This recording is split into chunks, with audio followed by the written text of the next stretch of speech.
born in 1883 in Baldwin County, Georgia, which is near Macon. He went to law school and became a Baldwin County judge, if you will. And in 1914, there was an opening for Congress from his district, and he ran for that and won. So in 1914, he was the youngest man ever to serve at that point in history in our U.S. Congress. He served for 50 years and a month, so a very long time, and he was very instrumental to our military in taking care of particularly the U.S. Navy. People ask, why is this ship named after him? It's largely thought for a couple of key things that occurred in the 20s and 30s. And in the late 20s, the Washington Naval Treaty came out that assigned gross tonnage and naval warships that each major power could have.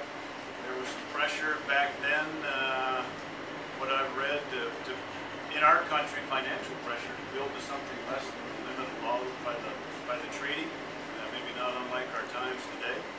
Carl Vinson saw what was happening in Europe and decided that we really needed to build more naval vessels, and he pushed for that and he prevailed.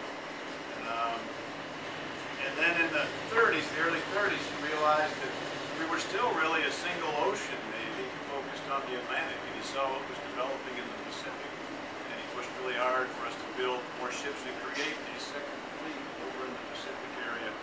And it's thought for that reason that we were as successful in the naval front, maybe as we were in the Pacific, certainly, because of his push in that regard.